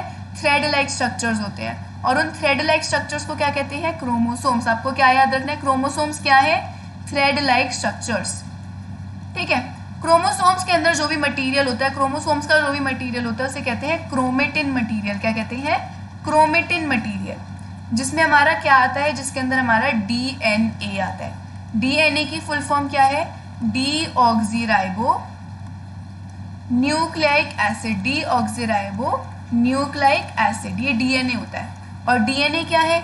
डीएनए रॉड लाइक स्ट्रक्चर्स हैं। डीएनए का स्ट्रक्चर कुछ इस तरीके से होता है। तो ये क्या है? रॉड लाइक स्ट्रक्चर्स हैं। अब ये जो डीएनए है ना, डीएनए में क्या है बेसिकली? देखो होता क्या है, आप जो होते हैं, आपने नोटिस किया होगा कि आपके कई बार आपकी आईज, आपकी नोज, आपके अलग अलग फीचर्स हमारे पेरेंट्स पर जाते हैं। हमारी मोस्टली बॉडी जो होती है हमारे पेरेंट्स के स्ट्रक्चर पर बनी होती है। जैसे अपने पेरेंट्स की हाइट जितनी होती है, मोस्टली हमारी हाइट भी उतनी होती है, या फिर ग्रैंड पेरेंट्स पे चली जाती है। हमारी हेयर, हमारी आईज, हमारी नोज जो होती है, सब चीज़ें कैसी होती है? हमारे पेरेंट्स वगैरह पे जाती हैं। तो ये क्यों होता है? तो देखो, आपकी जो बॉडी होती है ना, वो किससे बनी है? सेल से बनी है। सेल किस तरीके के बनेंगे? हर एक सेल किस तरीके का बनेगा, किस शेप का बनेगा, किस साइज का बनेगा, किस तरीके का बनेगा, ये इंफॉर्मेशन कहाँ से आती है? ये इंफॉर्मेशन आती है आपके पेरेंट्स से। आपके हर एक सेल के अंदर ना, देखो, आपके हर एक सेल के अंदर 46 क्रोमोसोम्स होते हैं, 46 थ्रेड लाइक स्ट्रक्चर्स होते हैं। हर एक सेल के न्यूक्लियस के अंदर कितने क्रोमोसोम्स होंगे? 46 क्रोमोसोम्स होंगे, यानी 46 थ्रेड लाइक स्ट्रक्चर्स होंगे। 23 आपकी मदर के आते हैं, 23 आपके फादर के आते हैं। समझ गए? देखो हर एक कैरेक्टरिस्टिक्स, हर एक फीचर आपकी बॉडी का। आइज कैसी होनी चाहिए? आपकी मदर की आइज है उसकी इंफॉर्मेशन आएगी, आपकी फादर की आइज है उसकी इंफॉर्मेशन आएगी। अब आपकी आइज किस पर जाती है वो डिपेंड करता है। कोई भी एक ट्रेट ले लेते हो आप, या तो मदर का या तो फादर का, उसमें कुछ ज़रूरी नहीं होता, वो कुछ भी हो सकता है। या तो आप मदर का ले लोगे या तो फादर का ले लोगे, डिपेंड करता है। आपका सिबलिंग आपके फादर का ले सकता है, आप अपनी मदर के फीचर्स ले सकते हो, तो वो डिपेंड करता है। सिंपल क्या होता है, क्रोमोसोम्स हमारे थ्रेड लाइक स्ट्रक्चर्स हैं। 46 क्रोमोसोम्स हर एक सेल के न्यूक्लियस के अंदर होते हैं, 23 मदर के, 23 फादर के। समझ गए? तो हमारा जब सेल डिवाइड हो रहा होता है ना, हमारा सेल क्या होता है? डिवाइड हो रहा होता है। हर एक सेल जो है डिवाइड होता है, तब जाके दो नए सेल्स बनते हैं। फिर ये सेल डिवाइड होगा, फिर दो नए सेल्स बनेंगे आपकी बॉडी के। अब सेल को कैसे डिवाइड होना है, ठीक है, वो उसका काम कौन करता है? न्यूक्लियस करता है। न्यूक्लियस का काम क्या है? न्यूक्लियस का काम है सेल डिवीजन। न्यूक्लियस का एक काम होता है कि जब एक सेल डिवाइड हो रहा है तो न्यूक्लियस पूरा ध्यान रखता है कि सेल को कैसे डिवाइड होना है। डिवाइड होने के बाद जो नया सेल बनेगा उसकी शेप कैसी होगी, उसका साइज कैसा होगा, और उसका शेप, उसका साइज, उसका काम करने का तरीका किस किस तरीके से होना चाहिए? मदर और फादर के जैसा होना चाहिए। ठीक है, तो क्रोमोसोम्स हमारे मदर के हैं 23 हमारी बॉडी में, 23 फादर के हैं। ये इसकी बहुत बड़ी डिटेल है आपकी 10th क्लास में, पर अभी थोड़ा थोड़ा समझेंगे। तो क्रोमोसोम्स के अंदर जो मटेरियल होता है उसे कहते हैं डीएनए। अब डीएनए के अंदर क्या है? डीएनए के अंदर डीऑक्सीराइबोन्यूक्लिक एसिड, ये रॉड की तरह इनके स्ट्रक्चर्स होते हैं। इनके अंदर इंफॉर्मेशन होती है जो इंफॉर्मेशन बताती है कि किस तरीके से सेल को बनना चाहिए। समझ गए? तो न्यूक्लियस सेल डिवीजन में हेल्प करता है हमारी। अब न्यूक्लियस के अंदर क्रोमोसोम्स होते हैं 23 मदर के, 23 फादर के, और न्यूक्लियस के अंदर एक मटेरियल होता है, क्रोमेटिन मटेरियल, जिसे डीएनए कहते हैं। ये रॉड लाइक स्ट्रक्चर्स हैं। इनके पास इंफॉर्मेशन होती है डीएनए के अंदर कि किस तरीके के मदर के सेल्स हैं, किस तरीके के फादर के सेल्स हैं, और नया सेल किस शेप का बनना चाहिए। ठीक है, नया सेल किस शेप का बनना चाहिए। और उस इंफॉर्मेशन को क्या कहते हैं जो डीएनए के अंदर होती है? उस इंफॉर्मेशन को कहते हैं जीन्स। तो जीन्स क्या है? जीन्स है फंक्शनल सेगमेंट ऑफ डीएनए। क्या है? Functional segment of DNA. तो डीएनए की फंक्शनल सेगमेंट हमारी जीन्स होती है। तो डीएनए के अंदर एक इंफॉर्मेशन स्टोर्ड होती है जिसको हम जीन्स कहते हैं, और उस जीन्स का यूज करके क्रोमोसोम्स जो है वो क्या होता है? 23 मदर के आगे, 23 फादर के आ गए। अब डीएनए के पास इंफॉर्मेशन सारी स्टोर हो गई, उस इंफॉर्मेशन को कहते हैं जीन्स। तो सारी इंफॉर्मेशन जब हमारे पास आती है तो उस तरीके से सेल का डिवीजन हो जाता है और नए सेल्स बन जाते हैं। यहाँ तक समझ आ गया? तो न्यूक्लियस के अंदर थ्रेड लाइक स्ट्रक्चर्स होते हैं, क्रोमोसोम्स 23 मदर के, 23 फादर के। क्रोमोसोम्स का क्रोमेटिन मटेरियल होता है जिसको डीएनए कहते हैं, डीऑक्सीराइबोन्यूक्लिक एसिड। डीएनए के अंदर सारी इंफॉर्मेशन स्टोर्ड होती है कि किस तरीके से नए सेल्स बनने चाहिए, किस शेप के बनने चाहिए, किस तरीके के बनने चाहिए, और उस इंफॉर्मेशन को क्या कहते हैं? जीन्स कहते हैं, जो डीएनए के अंदर होती है, यानी कि फंक्शनल सेगमेंट ऑफ डीएनए कहते हैं हम जीन्स को। यहाँ तक हम चैप्टर समझ गए पूरा। अब इसके बाद जो तीसरी इंपॉर्टेंट चीज होती है हमारे सेल के अंदर, वो आती है साइटोप्लाज्म। क्या आती है? साइटोप्लाज्म। साइटोप्लाज्म क्या है? साइटोप्लाज्म में ज्यादा देर नहीं लगेगी। पहली चीज हमने पढ़ी सेल मेम्ब्रेन, दूसरा हमने पढ़ा न्यूक्लियस। अब तीसरी चीज जो हम पढ़ रहे हैं वो क्या है? तीसरी चीज जो हम पढ़ रहे हैं वो है साइटोप्लाज्म। साइटोप्लाज्म क्या है? साइटोप्लाज्म जेली लाइक सब्सटेंस जो आपके सेल के अंदर होता है। क्या है साइटोप्लाज्म? जेली लाइक सब्सटेंस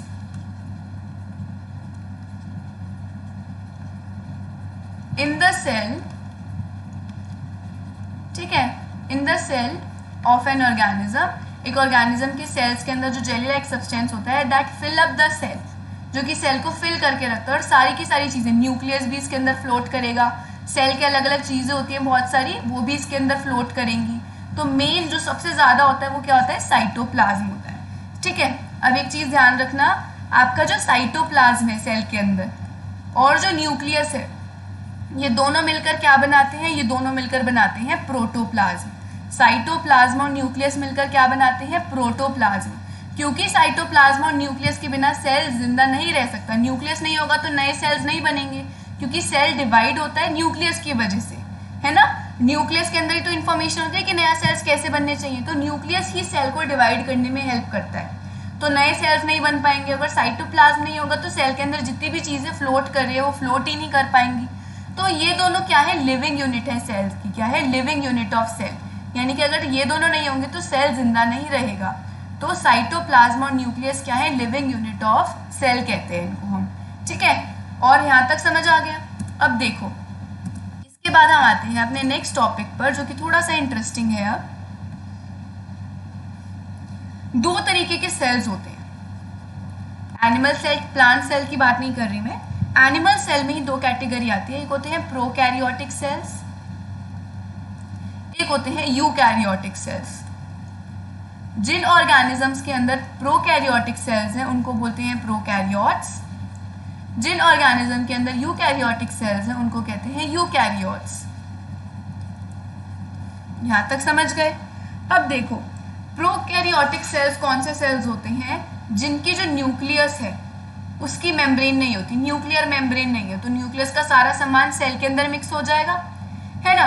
तो न्यूक्लियस की मेम्ब्रेन नहीं होती, सेल के अंदर जितनी चीजें हैं उनकी मेम्ब्रेन नहीं होती, सब कुछ मिक्स हो रहा होता है सेल के अंदर, वो हमारे प्रोकैरियोटिक सेल्स होते हैं। ऐसे सेल्स जिनकी कोई मेम्ब्रेन नहीं होती, जिनकी न्यूक्लियस की कोई मेम्ब्रेन नहीं होती, कवरिंग नहीं होती, और सेल के अंदर जितनी भी चीजें हैं उनकी भी कोई कवरिंग नहीं होती, उनकी भी कोई मेम्ब्रेन नहीं होती, ठीक है। सेल के अंदर ना देखो, सेल के अंदर हमारे छोटे छोटे स्ट्रक्चर्स होते हैं जो अलग अलग काम करते हैं, जैसे आपकी बॉडी के अलग अलग ऑर्गन होते हैं जो अलग अलग काम करते हैं, वैसे ही सेल के अंदर छोटे छोटे स्ट्रक्चर्स होते हैं जो अलग अलग काम करते हैं, और उन स्ट्रक्चर्स को कहते हैं सेल ऑर्गेनेलीज। क्या कहते हैं, सेल ऑर्गेनेलीज। क्या कहेंगे, सेल ऑर्गेनेलीज।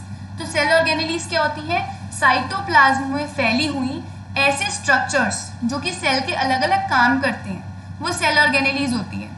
तो प्रोकैरियोट्स जो होते हैं या प्रोकैरियोटिक सेल्स जो होते हैं उनकी सेल ऑर्गेनेली की भी मेम्ब्रेन नहीं होती, कवरिंग नहीं होती, न्यूक्लियस की भी कोई कवरिंग नहीं होती, ठीक है। और सब कुछ मिक्स हो रहा होता है सेल के अंदर। देखो अगर न्यूक्लियस की कवरिंग नहीं होती तो उस न्यूक्लियस को न्यूक्लियोइड बोलते हैं। क्या कहते हैं, न्यूक्लियोइड। क्या कहेंगे, न्यूक्लियोइड, ठीक है। इनका साइज जनरली स्मॉल होता है, स्मॉल साइज के होते हैं ये वाले सेल्स, इनका साइज जो होता है जनरली लार्ज होता है, ठीक है। इनकी सेल ऑर्गेनेलीज की भी मेम्ब्रेन होती है, इनके न्यूक्लियस की भी न्यूक्लियर मेम्ब्रेन होती है यूकैरियोटिक सेल्स की।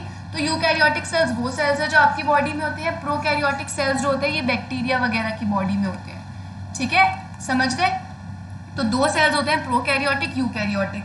जिन ऑर्गेनिजम्स के प्रोकैरियोटिक सेल्स हैं वो प्रोकैरियोट्स, जिनके यूकैरियोटिक सेल्स हैं वो यूकैरियोट्स। हम लोग यूकैरियोट्स हैं। प्रोकैरियोटिक सेल्स का साइज स्मॉल होता है, यूकैरियोटिक का साइज लार्ज होता है।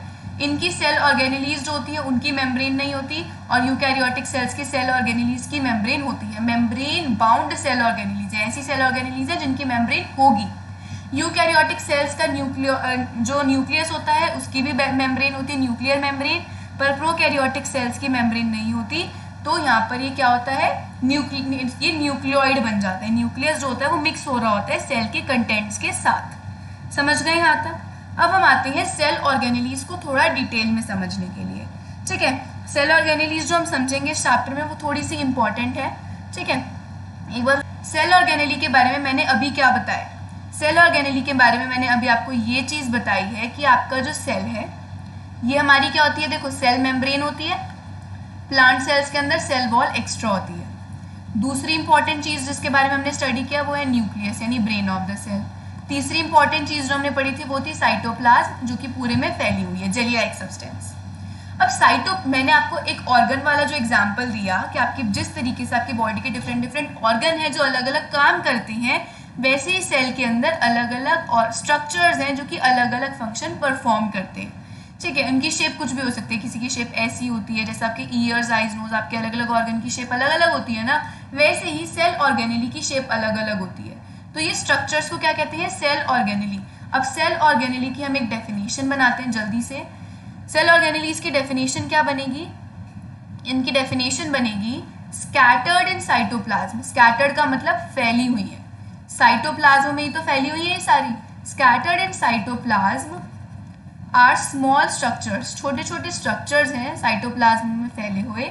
Scattered in cytoplasm are small structures performing different functions, different functions perform करते हुए, performing different functions, performing different functions, और इन्हें क्या बोलते हैं, ठीक है, इन स्मॉल स्ट्रक्चर्स को क्या कहते हैं, आर कॉल्ड सेल ऑर्गेनेलीज, इन्हें कहते हैं सेल ऑर्गेनेलीज। अब हम कुछ कुछ सेल ऑर्गेनेलीज के बारे में इस चैप्टर में समझेंगे, ठीक है। सबसे पहले जिस सेल ऑर्गेनेली के बारे में हम समझेंगे उसका नाम है एंडोप्लाज्मिक रेटिकुलम। देखो, अब सेल ऑर्गेनेली के अलग अलग नाम होंगे, अलग अलग फंक्शन होंगे। नोट्स अभी तक नहीं बनाया तो दोबारा से उस पीछे वाले पार्ट पे जाओ और ढंग से नोट्स बनाने शुरू कर दो, क्योंकि इसमें बहुत ज़्यादा कंटेंट है इस चैप्टर में, ठीक है। अब हम इसके बाद यहाँ पर आते हैं, इस चैप्टर के बहुत सारे MCQs भी बन सकते हैं, बहुत क्वेश्चंस बनेंगे, 1 मार्क का क्वेश्चन, 3 मार्क का क्वेश्चन, 5 मार्क का क्वेश्चन, और इसके क्वेश्चंस जो है वो भी मैं अपलोड करूँगी उसकी video, but after some time. तो हम स्टार्ट करते हैं पहले एंडोप्लाज्मिक रेटिकुलम, पहली सेल ऑर्गेनेली। एंडोप्लाज्मिक रेटिकुलम की शॉर्ट फॉर्म होती है ER। क्या होती है, ER। एंडोप्लाज्मिक रेटिकुलम क्या है, it is a large network of membrane bound tubes and sheets. एक बड़ा सा नेटवर्क है, ये सेल है, ये न्यूक्लियस है। देखो, न्यूक्लियस के आसपास एक बड़ा सा नेटवर्क है मेम्ब्रेन बाउंड। पहली बात मैंने क्या बोला, मेम्ब्रेन बाउंड, यानी जो भी ये जो हमारी एंडोप्लाज्मिक रेटिकुलम एक सेल ऑर्गेनेली है, इसकी मेम्ब्रेन है, इसकी क्या है, मेम्ब्रेन है, इसकी एक कवरिंग है। तो large network of membrane bound tubes and sheets, यानी मेम्ब्रेन बाउंड ट्यूब्स है यहाँ पर और शीट्स है। एंडोप्लाज्मिक रेटिकुलम किस तरीके का स्ट्रक्चर है, जैसे न्यूक्लियस है ना, तो न्यूक्लियस के आसपास ये ट्यूब्स और शीट्स देख रहे हो, ये ट्यूब्स और शीट्स, और इनका एक बड़ा सा नेटवर्क है, यानी बहुत सारी ट्यूब्स और शीट्स मिलकर क्या बनाती है, एंडोप्लाज्मिक रेटिकुलम। तो लार्ज नेटवर्क ऑफ मतलब बहुत सारी, क्या है, लार्ज नेटवर्क ऑफ बहुत सारी मेम्ब्रेन बाउंड ट्यूब्स और शीट्स का कॉम्बिनेशन एंडोप्लाज्मिक रेटिकुलम होता है। What is endoplasmic reticulum, large network of, बड़ा सा नेटवर्क है मेम्ब्रेन बाउंड, मेम्ब्रेन से बनी हुई क्या है, ट्यूब्स और शीट्स, मेम्ब्रेन बाउंड ट्यूब्स और शीट्स का बड़ा सा नेटवर्क है एंडोप्लाज्मिक रेटिकुलम। क्या है, एंडोप्लाज्मिक रेटिकुलम। समझ गए। अब एंडोप्लाज्मिक रेटिकुलम दो तरीके का होता है, एक होता है रफ एंडोप्लाज्मिक रेटिकुलम RER, और एक होता है आपका स्मूथ एंडोप्लाज्मिक रेटिकुलम।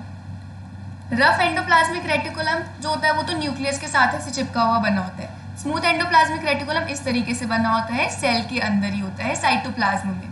तो ये आपका स्मूथ एंडोप्लाज्मिक रेटिकुलम है, ये आपका रफ एंडोप्लाज्मिक रेटिकुलम है। यहाँ तक समझ गए।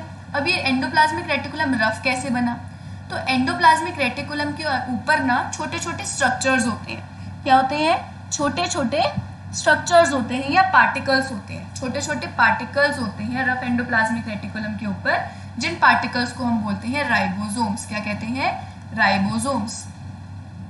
देखो मैं दोबारा रिकैप कराती हूँ। एंडोप्लाज्मिक रेटिकुलम बड़ा सा नेटवर्क होता है अलग अलग ट्यूब्स और शीट्स का, जिनकी मेम्ब्रेन होती है। तो मेम्ब्रेन बाउंड ट्यूब्स और शीट्स का बड़ा सा नेटवर्क एंडोप्लाज्मिक रेटिकुलम होता है। एंडोप्लाज्मिक रेटिकुलम दो होते हैं, एक होता है रफ एंडोप्लाज्मिक रेटिकुलम, एक होता है स्मूथ एंडोप्लाज्मिक रेटिकुलम। जो हमारा रफ एंडोप्लाज्मिक रेटिकुलम है, इसके ऊपर पार्टिकल्स अटैच होते हैं, और उन पार्टिकल्स को इस तरीके से, जैसे गोल गोल येलो कलर के ही होते हैं, गोल गोल ऐसे पार्टिकल्स अटैच होते हैं, जिस वजह से वो रफ बन जाता है। और इसके क्या बोलते हैं, रफ एंडोप्लाज्मिक रेटिकुलम के ऊपर जो पार्टिकल्स हैं, इन्हें राइबोसोम्स बोलते हैं। अब राइबोसोम्स का क्या काम होता है, राइबोसोम्स का काम होता है टू सिंथेसाइज प्रोटीन। याद रखना, ये बहुत इंपॉर्टेंट क्वेश्चन है। What is the function of ribosomes, to synthesize protein. Synthesize का मतलब क्या होता है, सिंथेसाइज का मतलब होता है बनाना। तो प्रोटीन्स बनाने का काम होता है एंडोप्लाज्मिक रेटिकुलम, राइबोसोम्स का। राइबोसोम्स का क्या काम होता है, सिंथेसाइज प्रोटीन। राइबोसोम्स किस पर अटैच होते हैं, रफ एंडोप्लाज्मिक रेटिकुलम पर अटैच होते हैं। राइबोसोम्स क्या है, कुछ पार्टिकल्स हैं जो कि क्या करते हैं, दे सिंथेसाइज प्रोटीन, प्रोटीन बनाते हैं। और स्मूथ एंडोप्लाज्मिक रेटिकुलम क्या बनाते हैं, ये एक फैट मॉलिक्यूल बनाता है, और उस फैट मॉलिक्यूल को क्या कहते हैं, लिपिड कहते हैं, लिपिड्स। तो स्मूथ एंडोप्लाज्मिक रेटिकुलम क्या बना रहा है, स्मूथ एंडोप्लाज्मिक रेटिकुलम लिपिड्स बनाता है, और रफ एंडोप्लाज्मिक रेटिकुलम पर राइबोसोम्स अटैच होते हैं जो कि प्रोटीन्स बनाते हैं। समझ गए यहाँ तक। अब प्रोटीन्स और लिपिड्स क्या करते हैं, दोनों मिलकर, प्रोटीन्स और लिपिड्स दोनों मिलकर क्या करती हैं, प्रोटीन्स और लिपिड्स दोनों मिलकर प्लाज्मा मेम्ब्रेन बनाते हैं। अभी हमने पीछे पढ़ा ना, प्रोटीन्स कहाँ से आती है, प्रोटीन्स बनते हैं, राइबोसोम्स बनाते हैं प्रोटीन्स को। राइबोसोम्स कहाँ पर होते हैं, रफ एंडोप्लाज्मिक रेटिकुलम पर। लिपिड्स क्या है, फैट मॉलिक्यूल्स है, और इनको कौन बनाता है, स्मूथ एंडोप्लाज्मिक रेटिकुलम। तो ये दोनों मिलकर क्या बनाते हैं, प्लाज्मा मेम्ब्रेन बनाते हैं। और प्लाज्मा मेम्ब्रेन बनाने के प्रोसेस को कहते हैं हम मेम्ब्रेन बायोजेनेसिस। क्या कहेंगे? Membrane biogenesis.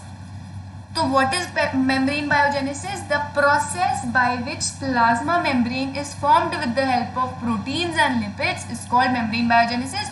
और मेम्ब्रेन बायोजेनेसिस के लिए प्रोटीन्स और लिपिड्स कहाँ से आ रहे हैं? एंडोप्लाज्मिक रेटिकुलम से आ रहे हैं। प्रोटीन्स आ रहे हैं राइबोसोम से। राइबोसोम्स क्या है? पार्टिकल्स जो कि रफ एंडोप्लाज्मिक रेटिकुलम पर अटैच है। और लिपिड्स आ रहे हैं स्मूथ एंडोप्लाज्मिक रेटिकुलम से। दूसरा फंक्शन होता है जो आपका स्मूथ एंडोप्लाज्मिक रेटिकुलम है ना, वो क्या करता है? आपकी बॉडी में जितने भी टॉक्सिन्स होते हैं उनको प्योरीफाई करने में हेल्प करता है। जैसे आपके आसपास बहुत से लोग स्मोक वगैरह कर रहे होते हैं, तो जितने भी टॉक्सिन्स होते हैं ना उन्हें डिटॉक्सिफाई करना, जितने भी पॉइजन्स होते हैं, ड्रग्स होती हैं, उनको डिटॉक्सिफाई करने का काम स्मूथ एंडोप्लाज्मिक रेटिकुलम का होता है। समझ आ गया एंडोप्लाज्मिक रेटिकुलम? अब नेक्स्ट आते हैं दूसरी सेल ऑर्गेनेली पर, जो कि है हमारा गोल्जी एपरेटस। क्या है? Golgi apparatus. गोल्जी एपरेटस क्या है? इसका स्ट्रक्चर अगर आप देखोगे ना, तो जैसे ये सेल है, ये न्यूक्लियस है। न्यूक्लियस से काफी दूर यहाँ पर देखो इस तरीके से ना आपके स्ट्रक्चर्स बने होंगे, एकदम मतलब सैक टाइप स्ट्रक्चर है ना। तो इसको क्या बोलते हैं? पहली बात तो गोल्जी एपरेटस एक सेल ऑर्गेनेली है, और हम एक अच्छे सेल की बात कर रहे हैं, तो सेल ऑर्गेनेली की मेम्ब्रेन तो होगी, तो ये मेम्ब्रेन बाउंड, इसकी डेफिनेशन क्या बनेगी? मेम्ब्रेन बाउंड तो है ही, मेम्ब्रेन बाउंड लिखोगे। मेम्ब्रेन बाउंड वेसिकल्स होती है, ये वेसिकल्स या फिर कह लो फ्लैटेंड सैक्स। क्या कह सकते हो? फ्लैटेंड सैक्स। फ्लैट से सैक्स है ना, बिल्कुल फ्लैट सैक्स नजर आ रहे हैं ना आपको, ये सैक लाइक स्ट्रक्चर, फ्लैट सैक्स। तो मेम्ब्रेन से बंद वेसिकल्स यानी फ्लैटेंड सैक्स, मेम्ब्रेन बाउंड वेसिकल्स या फ्लैटेंड सैक्स, जो कि एक दूसरे के एकदम पैरेलल अरेंज्ड है, एकदम पैरेलली अरेंज्ड है ना। इस पैरेलल अरेंजमेंट को क्या कहते हैं? सिस्टर्न्स कहते हैं। एकदम स्टैक्स में अरेंज्ड है, पैरेलल अरेंजमेंट है, इसे कहेंगे सिस्टर्न्स। तो मेम्ब्रेन बाउंड वेसिकल्स या flattened sacs that are arranged parallel to each other in stacks called cisterns, जो कि एक दूसरे से पैरेलली अरेंज होते हैं स्टैक्स में, जिनको कहते हैं सिस्टर्न्स। इस पैरेलल अरेंजमेंट को क्या कहेंगे? सिस्टर्न्स। तो membrane bound vesicles, Golgi apparatus क्या है? मेम्ब्रेन बाउंड यानी मेम्ब्रेन से बंद। मेम्ब्रेन बाउंड वेसिकल्स या फिर membrane flattened sacs that are arranged parallel to each other, that are arranged parallel to each other, that are arranged parallel to each other in stacks, stacks के अंदर, जिनको क्या कहते हैं? called cisterns, in stacks called cisterns। एकदम parallel एक दूसरे के अरेंज होते हैं, इनको कहते हैं सिस्टर्न्स। अब इनका काम क्या होता है? ठीक है, इनका जो फंक्शन होता है ना, जल्दी से इसका स्क्रीनशॉट ले लो। अब गोल्जी एपरेटस का फंक्शन क्या होता है? जो भी सामान एंडोप्लाज्मिक रेटिकुलम में बना है उसको अपने अंदर पहले ये स्टोर करते हैं। तो पहला काम है स्टोरेज का। पहले जो भी एंडोप्लाज्मिक रेटिकुलम में सामान बना है उसे स्टोर करते हैं, स्टोरेज का।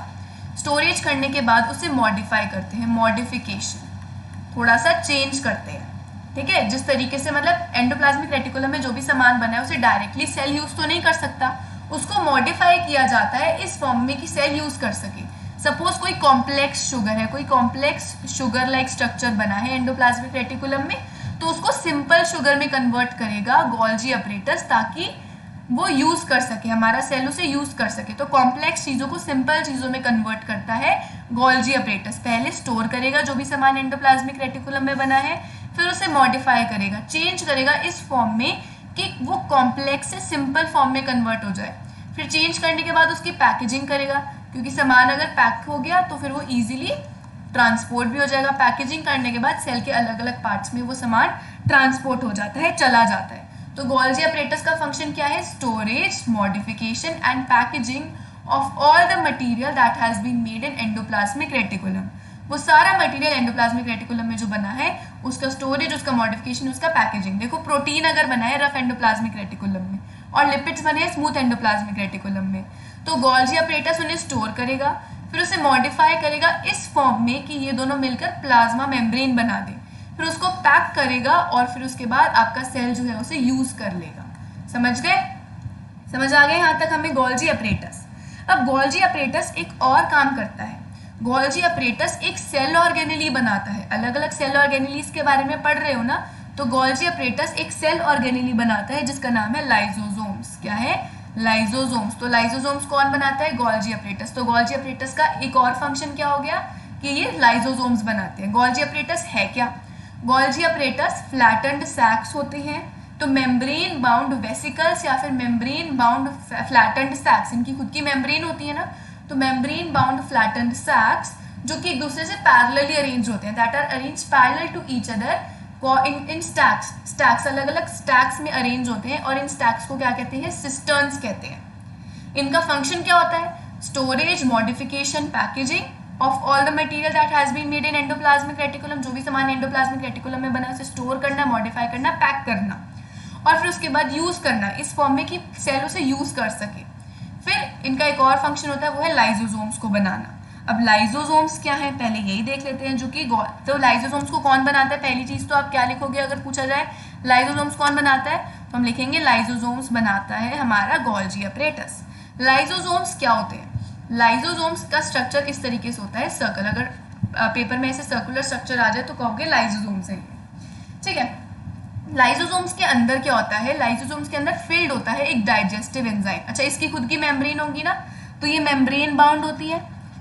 मेम्ब्रेन बाउंड, इसकी डेफिनेशन देखो, मेम्ब्रेन बाउंड सैक्स, ये भी सैक ही होते हैं कुछ, membrane bound sacs filled with digestive enzymes.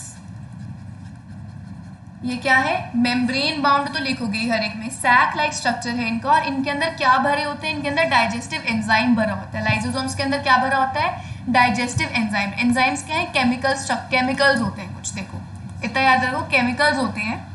तो ऐसे केमिकल्स जो डाइजेशन में हेल्प कर रहे हैं। तो लाइजोसोम्स क्या है? मेम्ब्रेन बाउंड सैक्स हैं जिनके अंदर क्या फील्ड है? इनके अंदर डाइजेस्टिव एंजाइम, यानी ऐसे केमिकल्स फील्ड हैं जो कि डाइजेशन में हेल्प करते हैं।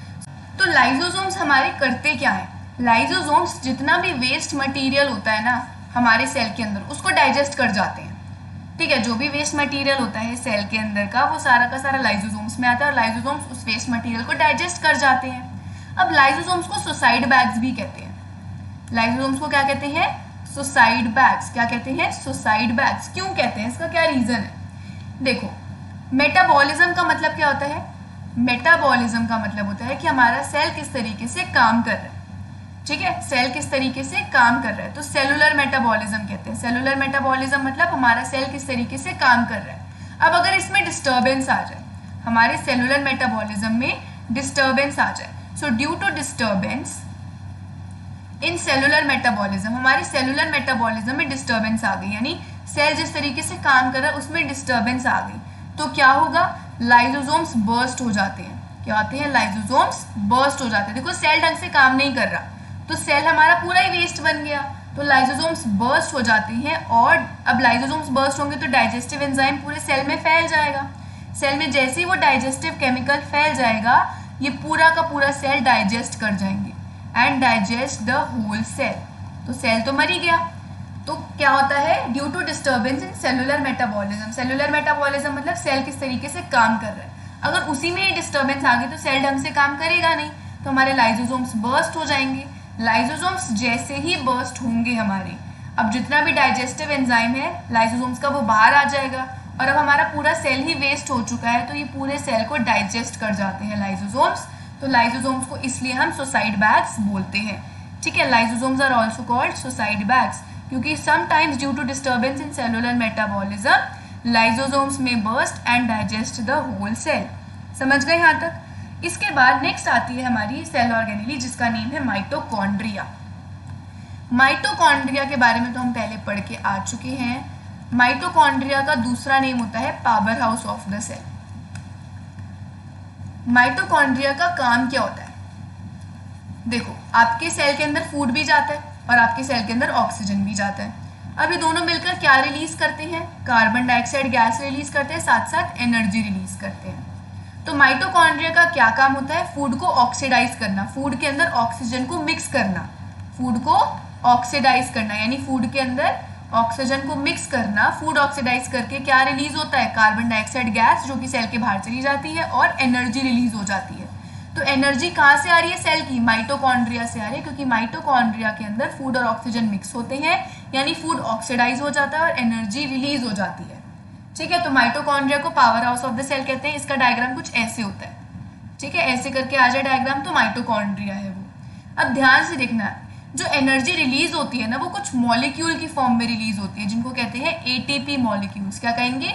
ATP molecules. अब एटीपी की फुल फॉर्म क्या होती है? एटीपी की फुल फॉर्म होती है adenosine triphosphate. Adenosine triphosphate, adenosine triphosphate. तो एडिनोसिन ट्राइफॉस्फेट कुछ मॉलिक्यूल्स होते हैं जिनकी फॉर्म में एनर्जी रिलीज होती है। तो एटीपी को क्या कहते हैं? Energy currency of the cell. क्या कहते हैं? Energy currency of the cell. ठीक है, so what is the energy currency of the cell? ATP molecules. क्यों कहते हैं? क्योंकि एनर्जी जो रिलीज करता है ना माइटोकॉन्ड्रिया, वो किसी मॉलिक्यूल की फॉर्म में करता है और उस मॉलिक्यूल का नाम है एटीपी मॉलिक्यूल। इसके बाद माइटोकॉन्ड्रिया के अंदर एक बहुत ही ज़्यादा अलग चीज़ है, वो ये है कि माइटोकॉन्ड्रिया का खुद का डीएनए होता है और खुद के राइबोसोम्स होते हैं। राइबोसोम्स कहाँ बनते हैं? रफ एंडोप्लाज्मिक रेटिकुलम पे। पर माइटोकॉन्ड्रिया के पास खुद के राइबोसोम्स, और डीएनए कहाँ पे होता है? न्यूक्लियस के अंदर। तो लेकिन ये दोनों के दोनों चीज़ें माइटोकॉन्ड्रिया की सेपरेट होती है। डीएनए और राइबोसोम्स माइटोकॉन्ड्रिया में सेपरेट होते हैं। फिर नेक्स्ट आपकी जो सेल ऑर्गेनेली आती है वो है प्लास्टिड्स, और प्लास्टिड्स सिर्फ एनिमल सेल में प्लांट सेल में होती है। तो यहाँ पर आपको एक चीज बताई थी कि प्लांट सेल में सेल वॉल सिर्फ प्लांट सेल में होती है, ऐसी जो प्लास्टिड्स होती हैं ये भी एक सेल ऑर्गेनेली है जो कि प्लांट सेल्स में होती हैं। अब जो प्लास्टिड्स होती है ना, ये ऐसी सेल ऑर्गेनेली हैं जो कि अलग अलग कलर की होती है। हमारी बॉडी में प्लास्टिड्स इसीलिए नहीं होती क्योंकि हमारी लीफ तो है नहीं, हमारे फ्लावर तो है नहीं जो अलग अलग कलर के होंगे, तो इसीलिए प्लास्टिड्स जो होती है अलग अलग कलर की होती हैं। देखो, प्लास्टिड्स हमारी मेन 2 टाइप्स की होती है। एक होती है क्रोमोप्लास्ट जो कि अलग अलग कलर की होगी, ऑरेंज, ग्रीन वगैरह। एक होती है ल्यूकोप्लास्ट। ल्यूकोप्लास्ट ऐसी प्लास्टिड्स हैं जो कि कलरलेस हैं, जो कि क्या है? Colourless plastids. तो कलरलेस प्लास्टिड्स को ल्यूकोप्लास्ट कहते हैं और कलरफुल प्लास्टिड्स को क्रोमोप्लास्ट कहते हैं। समझ गए? प्लास्टिड्स 2 तरीके की सेल ऑर्गेनेली होती है जो कि प्लांट सेल्स में ही मिलती है। एक होती है क्रोमोप्लास्ट, एक होती है ल्यूकोप्लास्ट। क्रोमोप्लास्ट कलरफुल होती है, ल्यूकोप्लास्ट कलरलेस होती है। अब क्रोमोप्लास्ट में भी जो ग्रीन कलर की प्लास्टिड्स होती हैं, जो ग्रीन कलर की प्लास्टिड्स होती है उनको कहते हैं क्लोरोप्लास्ट। क्या कहते हैं? क्लोरोप्लास्ट। ग्रीन कलर की प्लास्टिड्स को क्या कहते हैं? क्लोरोप्लास्ट। अभी ग्रीन कलर की कैसे बनी? तो एक ग्रीन पिगमेंट की वजह से क्लोरोप्लास्ट ग्रीन कलर की होती है और उस ग्रीन पिगमेंट को क्या कहते हैं? क्लोरोफिल। क्या कहते हैं? क्लोरोफिल। फोटोसिंथेसिस के बारे में आपने पढ़ा है ना छोटी क्लासेस में। फोटोसिंथेसिस में क्लोरोफिल चाहिए ना, ग्रीन कलर का होना चाहिए प्लांट, तभी खाना बनेगा। तो ये प्लांट सेल्स के अंदर होती है। तो प्लांट सेल्स में प्लास्टिड्स होती हैं जो कि 2 है, क्रोमोप्लास्ट और leucoplast. Colourless plastids leucoplast, colourful plastids chromoplast. जो ग्रीन कलर की प्लास्टिड्स होती है उन्हें क्लोरोप्लास्ट कहते हैं। इनके अंदर एक ग्रीन पिगमेंट होती है जिसको क्लोरोफिल कहेंगे, जिस वजह से क्लोरोप्लास्ट ग्रीन कलर की हो जाती है। और प्लास्टिड्स भी एक ऐसी सेल ऑर्गेनेली है जिसका डीएनए और राइबोसोम्स अपना सेपरेट होता है। तो नेम 2 सेल ऑर्गेनेलीज जिनका डीएनए और राइबोसोम्स अलग होते हैं, तो वो है प्लास्टिड्स और माइटोकॉन्ड्रिया। प्लास्टिड्स, माइटोकॉन्ड्रिया तो ऐसी सेल ऑर्गेनेली है जिनके पास खुद का डीएनए है और खुद के ही राइबोसोम्स है। समझ गए यहाँ तक? अब इसके बाद जल्दी से इसका स्क्रीनशॉट ले लो। अब नेक्स्ट आती है हमारी लास्ट सेल ऑर्गेनेली जिसको कहते हैं वैक्यूल्स। वैक्यूल्स भी बड़े बड़े सैक लाइक स्ट्रक्चर होते हैं, मेम्ब्रेन बाउंड स्टोरेज सैक्स बोलते हैं। क्या कहते हैं? स्टोरेज सैक्स। इनका काम होता है स्टोरेज का। एनिमल सेल में ये बहुत छोटे छोटे होते हैं या फिर होते ही नहीं है। प्लांट सेल्स में 50 to 90% जो होता है ना सेल का हिस्सा, वो वैक्यूल्स ही ले लेते हैं। क्यों? क्योंकि वैक्यूल्स एक तो चीज़ों को स्टोर करते हैं, फूड को स्टोर करते हैं, साथ साथ स्ट्रेंथ भी प्रोवाइड करते हैं, सपोर्ट भी प्रोवाइड करते हैं। तो सपोर्ट तो ज़्यादा प्लांट सेल्स को ही चाहिए ना, क्योंकि वो तो एक ही जगह पर है, हम ही तो है मूव कर रहे हैं एक जगह से दूसरी जगह। तो इसलिए प्लांट सेल्स के अंदर वैक्यूल्स होते हैं, हमारे अंदर नहीं होते। होते तो बहुत छोटे छोटे होते हैं, प्लांट सेल्स में बहुत बड़े बड़े वैक्यूल्स होते हैं। तो यानी कि अगर एनिमल सेल्स और प्लांट सेल्स में डिफरेंस पूछा जाए तो पहला डिफरेंस है कि प्लांट सेल्स के अंदर सेल वॉल होती है, ठीक है, एनिमल सेल्स के अंदर सेल वॉल नहीं होती। Number 1 difference, number 1 plant cells के अंदर सेल वॉल होती है, एनिमल सेल्स के अंदर सेल वॉल नहीं होती, पहला डिफरेंस। दूसरा डिफरेंस क्या है? प्लांट सेल्स के अंदर प्लास्टिड्स होती हैं। क्या होती हैं? प्लास्टिड्स होती हैं, एनिमल सेल्स के अंदर नहीं होती, ठीक है। थर्ड डिफरेंस हम क्या लिख सकते हैं? इसकी जो वैक्यूल्स होती है ये 50 to 90% ऑफ स्पेस लेती है, इसमें वैक्यूल्स होती ही नहीं है। ये तीसरा डिफरेंस हो गया हमारे पास। फिर चौथा डिफरेंस आप लिख सकते हो कि प्लांट सेल्स का साइज जनरली लार्ज होता है, एनिमल सेल्स का साइज जनरली लार्ज नहीं होता, ये ज़्यादा फ्लेक्सिबल होती है। समझ गए यहाँ तक? अब इसके बाद नेक्स्ट आते हैं हम लोग अपना सेल डिवीजन, जो आपका लास्ट टॉपिक है इस चैप्टर का। लास्ट टॉपिक क्या है? सेल डिवीजन, कि सेल डिवाइड कैसे होते हैं। देखो, सेल डिवीजन दो तरीके का होता है। पहला डिवीजन जो मैं सिखाऊंगी वो होता है हमारा माइटोसिस। क्या होता है? माइटोसिस। क्या होता है? माइटोसिस। एक दूसरा वाला होता है जिसका नाम है मेयोसिस। माइटोसिस और मेयोसिस, ठीक है। अब देखो, अगर आपके जो सेल है, सपोज ये आपका सेल है, पहले मैं माइटोसिस समझा रही हूँ, ये सेल का न्यूक्लियस है। अब सेल डिवाइड हो रहा है तो सेल पहले थोड़ा स्ट्रेच होना शुरू हो जाएगा और न्यूक्लियस भी हमारा स्ट्रेच होगा। अब हमारा न्यूक्लियस जो है वो हमारा डिवाइड हो जाएगा, दो न्यूक्लियस आ गए, ऐसे करके अब हमारे दो सेल बन गए। ये हमारा मदर सेल था और ये जो हमारे आए दोनों के दोनों हमारे क्या आए हैं? डॉटर सेल्स आए हैं। तो एक सेल ऐसे करके दो सेल्स में डिवाइड हो गया ना, कोई दिक्कत आई? नहीं आई। यहाँ पर बेसिकली क्या हुआ? पहले न्यूक्लियस डिवाइड हुआ, फिर वो डिवाइड होकर दो सेल्स में कन्वर्ट हो गया। ये माइटोसिस है। ये माइटोसिस कब होता है? जब सेल हमें ग्रो करना है, हमारे सेल को रिपेयर होना है। ग्रोथ और रिपेयर के लिए आपके सेल नॉर्मली जो आपकी डेली लाइफ में डिवाइड होते जाते हैं, उसको क्या कहते हैं? उस डिवीजन को माइटोसिस कहते हैं। क्या कहते हैं उस डिवीजन को? माइटोसिस। उस डिवीजन को हम क्या बोलेंगे? माइटोसिस।